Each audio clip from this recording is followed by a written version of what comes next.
Hi, this is Mark Wiltshire. Thanks for choosing to listen to the Explore Finland radio show once again. Today's episode features two characters that will be familiar to any of you regular listeners. I'm again speaking to Jaakko and Martti Koskenkorva, and we this week talk about Koskenkorva, Koskenkorva, Koskenkorva, and Koskenkorva. So that's the farm, the village, the drink, and the people, all of who share the same name. We discussed this when I visited them at the Koskenkorva Trahteeri, which I know is getting a bit confusing. I met with Jaakko and Martti at their museum to all things Koskenkorva. We talked about the history of the vodka and also about the local Könnikello clocks. And then afterwards we went for a tour of the various saunas that they have at the Trahteeri. And I covered that in much more detail on a previous episode. But I thought I'd include it here now, just a summary of the different types of sauna that they have there.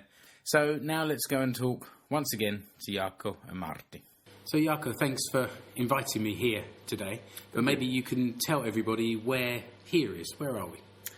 So we are now in Koskenkorva, the village of Koskenkorva, and in Koskenkorva Trahteeri. It's a place that provides traveling services. You can host or have parties and events over here, like weddings or meetings, and especially sauna evenings. And is that the history of this place? Has it always been a place where people have functions and things like that? No, this is an old farm. Okay. That used to have animals, cows, horses, back in the day, and also farming. But since 1997, yes, we've been having these traveling services here. And this is your family's business? Yes. And maybe you can introduce who that other voice was that just came in from the background there. Yes, with us here is my father, Martti Koskenkorva. And hello everybody. And it's your family business? Yes. Okay. So we're in the room now where I first met you when I arrived just now. Where are we?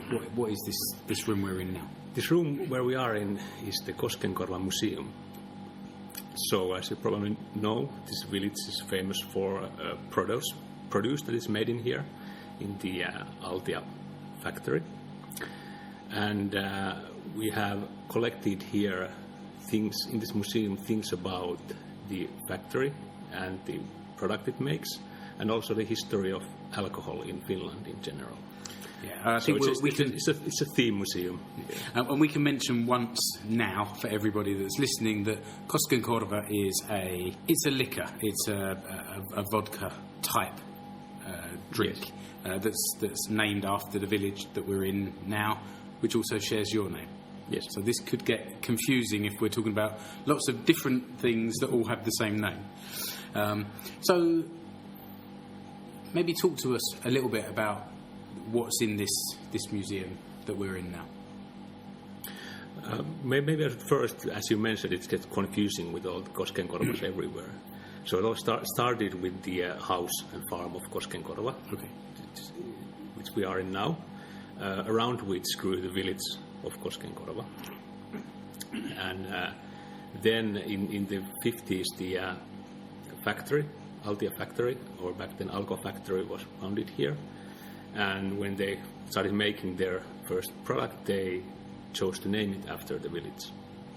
So it's been around now for 65 years, something like that. 60 years, 61 years old, Koskenkorva vodka. 61 years, okay.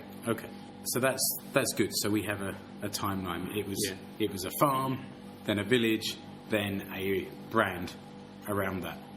So when visitors arrive, this is where they would come to first of all, and you have a museum room here and a coffee shop. And this museum is open in the summers, and as said, an exhibition about alcohol.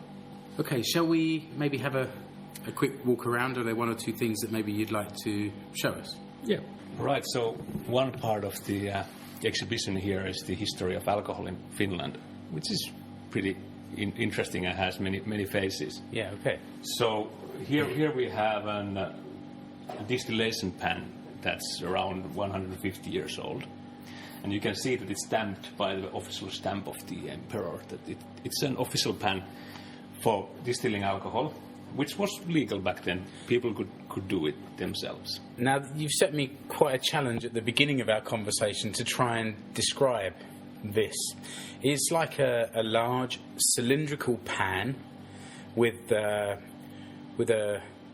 tap coming off at the bottom, and then on top you have what I can only describe as like an upside-down watering can with two spouts that's fixed on the top. And I'll put a picture of this with the show notes so that people can see how badly I've described it. But it is quite an unusual-looking piece of equipment. Yeah.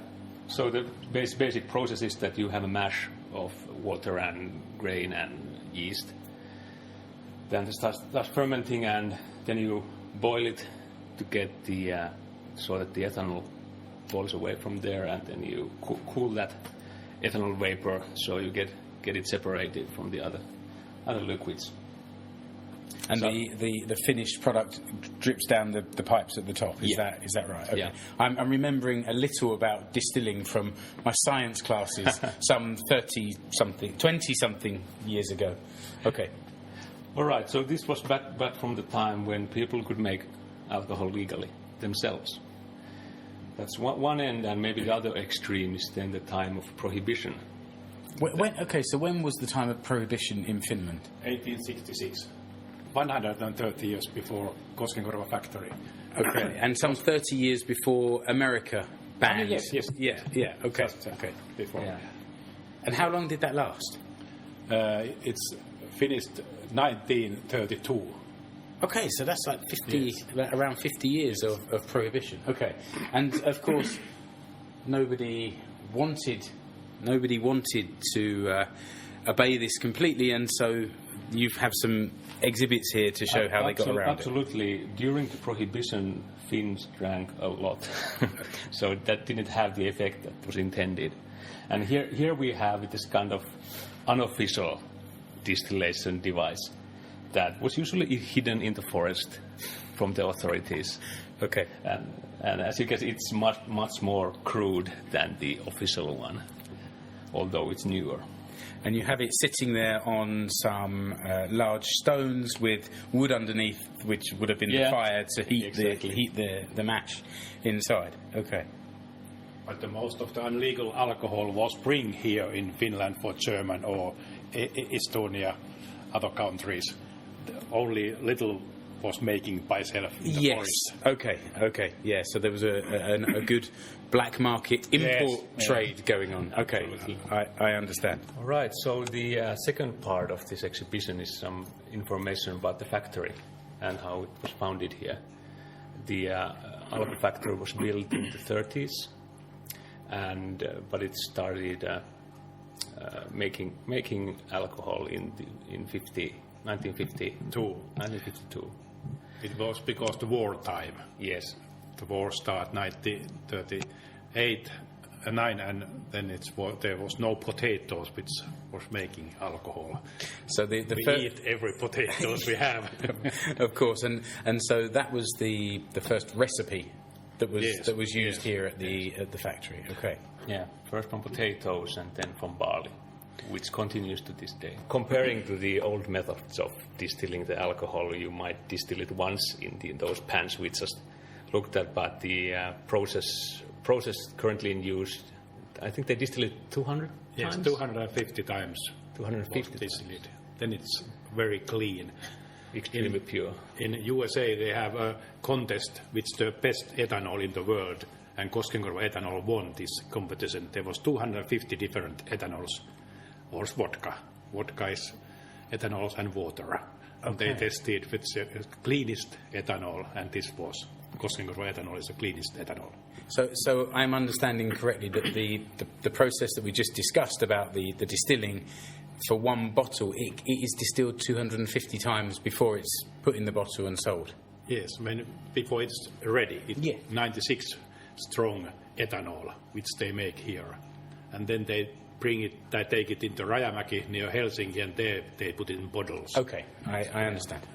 Okay, maybe Jaakko, you can just explain the reference to ethanol that we just heard. Sure. So ethanol is the chemical compound that has an interesting effect in humans, and that is what is essentially made in the factory.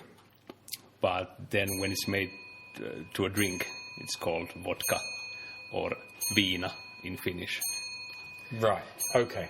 So when it's distilled off there, that is ethanol, and is there some process to take that and make it into a drink? Yes, absolutely. So it's 96 proof ethanol when it comes out of the factory. So you wouldn't drink that. Yeah. Okay. So you dilute it with water until it's around 40% proof. Now I understand. And now I understand what you were saying before. Okay, yeah. Perfect. So what are we looking at now? So here is the third part of the exhibition. Is then the history of the most famous product, the Koskenkorvan viina and Koskenkorva vodka. So, and here we have a collection of the different bottles and their labels throughout the years. So the Koskenkorva viina bottle has this iconic label with a Finnish field, yes, with barns in it. And that design, I can see there's a bottle here from 1953. Was that when? Yes, that's around the that time? first bottle. Okay, because I saw that and I recognised that brand because it's still. Yeah, there you go. It's still pretty much the same design nowadays as well. Yeah, it has gone through some changes. So in the 80s there was a very very different looking. Yes. During an abstract label, after which they came back to the good old. Lots of things changed in the 80s, and not necessarily for the best. Okay, they sure did. And maybe an interesting tidbit for you is that the latest design of the Koskenkorva label, the previous ones were of Finnish design, but the latest one is from UK. Okay, actually. Although, this one. Yeah, okay, I see. So it still has the field, but it's a little bit more of a modern exactly. design. Yeah, it still has that look and feel of traditional Koskenkorva. And this label is still the same, but the Koskenkorva vodka became look like the first one. Yes, yeah, I understand. And there's one or two other drinks in the cabinet here. This is quite an impressive drinks cabinet. At the top there's yellow viina. Now this is something that I've had once or twice, not too often. Apart from this kind of honey colour to the drink itself, what's the difference between the two? Well, yellow viina is so-called cut cognac. Okay. So it is part cognac and then part vodka. Okay. So it comes from the wartime when there wasn't enough cognac to go around. So it was continued with vodka, and it proved to be a good drink, and it's extremely popular to this day. Yeah, I think I find the flavour of that somehow a bit softer. Maybe that is the cognac in the mix. We just heard some background noise there. There were some clocks that clearly have something that they want to say, and I can see at the back of the museum you have a clock display, so maybe we can move over to that and you can explain to us what the significance of that is. Sure. Okay, we're now standing surrounded by the clocks that I mentioned before. We think we have time before any of them make any more noise. So, Jaakko, why do you have a display of clocks here? Yes, we have a special exhibition about the Könni clocks. The Könni family were famous clockmakers in the Ilmajoki region, and this is about their work. They got pretty good in making grandfather clocks, and especially the machinery. And I'm looking at this clock now, and I recognise the shape of this. It's quite distinctive. It's a more feminine shape than a traditional, what I consider a traditional grandfather clock. It has this almost keyhole shape to the top part, and then a base at the bottom there, which is. Which you're saying is a traditional design and a traditional product from Koskenkorva. Well, from Ilmajoki. From Ilmajoki, yes. Okay, yes. which is nearby. It's not only a clockmaker, they invented a new mechanism of a clock, and they improved it by themselves, by their own inventions. Okay. So and they built up quite a large industry at the time of making clocks. Not just the floor-standing grandfather clocks, but I can see some wall clocks. Yes, and table clocks, and also pocket clocks. Yeah, okay. Every kind of clocks. Okay. Back in the day before wristwatches. Yeah, okay.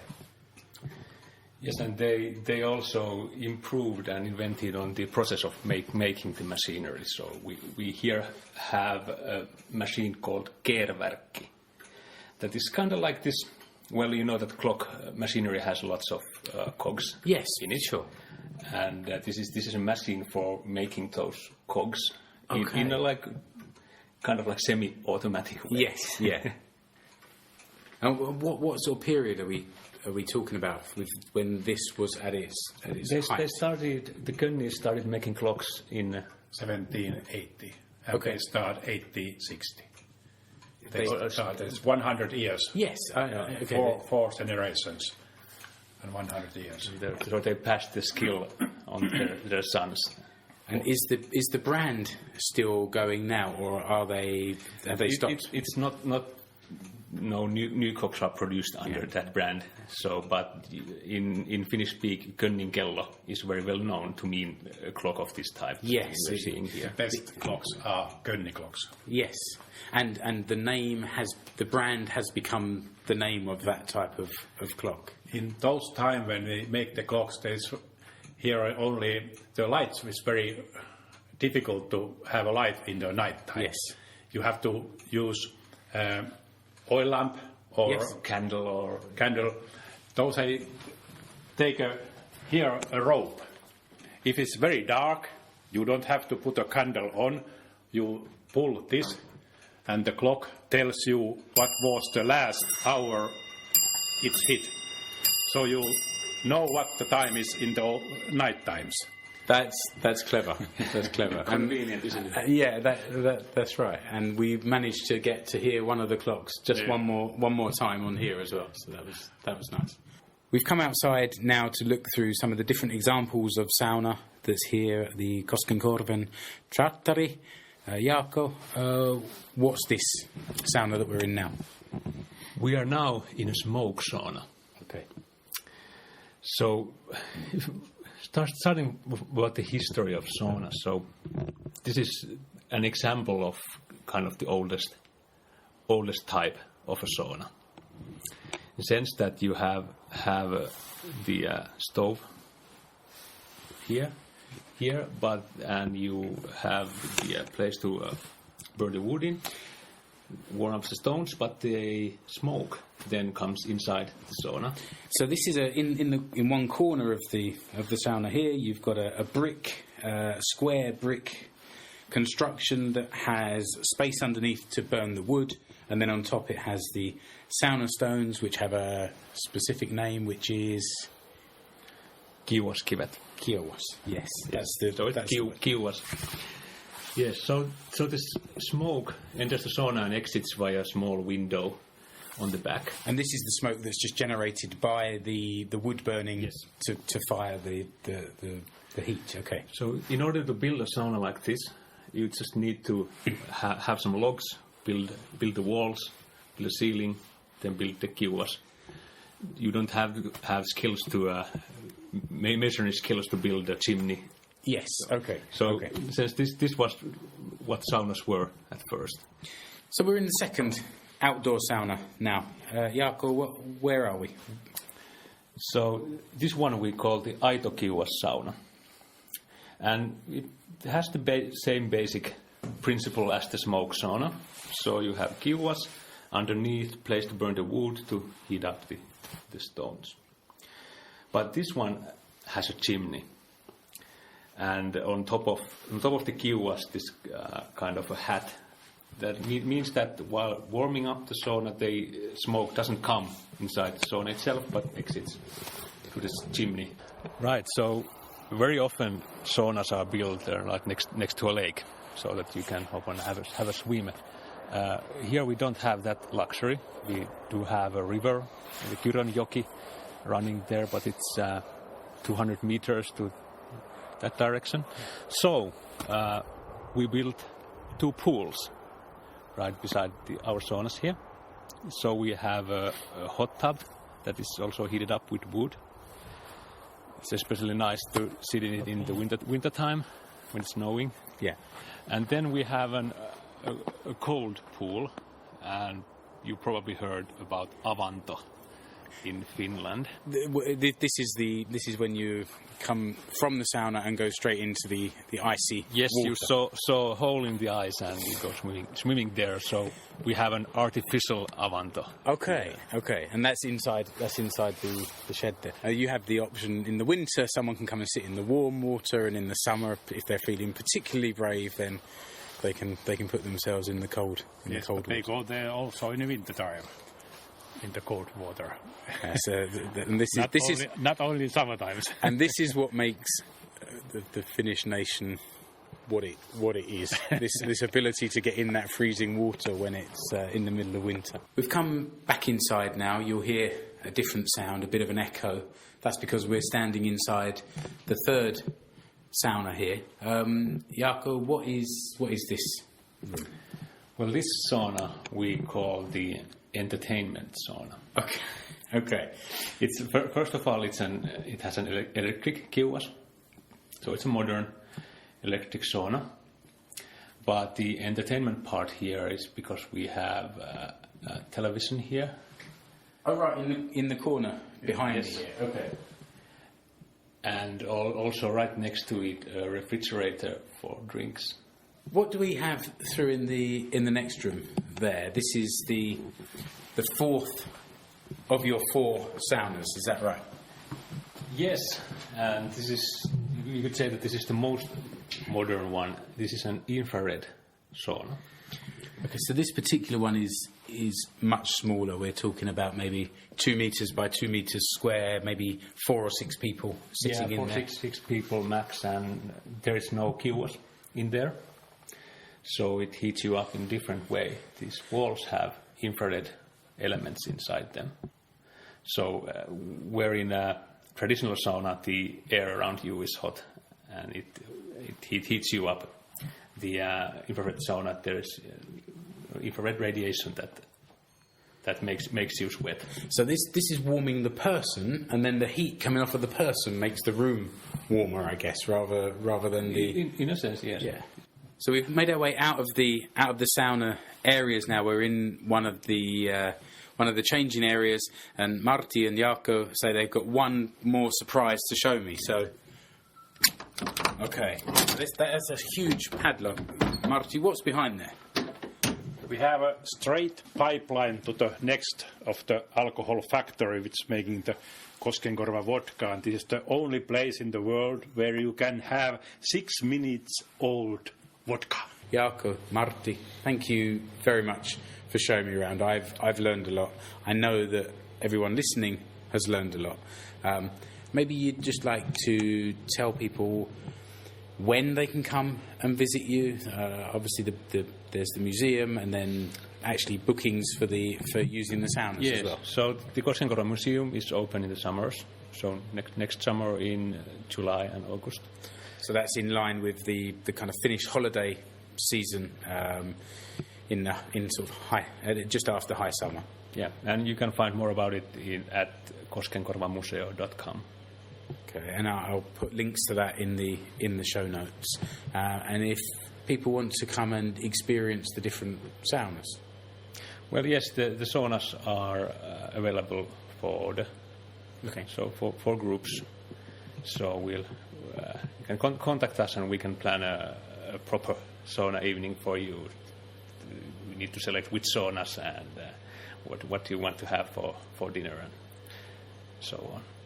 Yeah, we didn't actually get to the restaurant there, but there are catering facilities. Yes. You have the different types of sauna and entertainment options with the TV and the sauna fridge and things like that. So, if people want to contact you to make an inquiry, where should they come?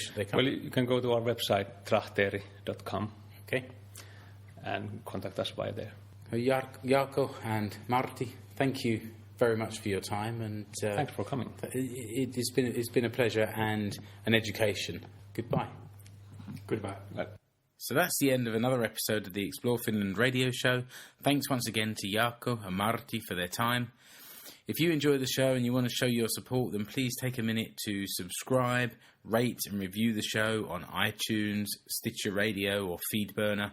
All of this will help me raise the profile of the show, and if you go into one of those platforms and search for Explore Finland radio show, you'll find me on there.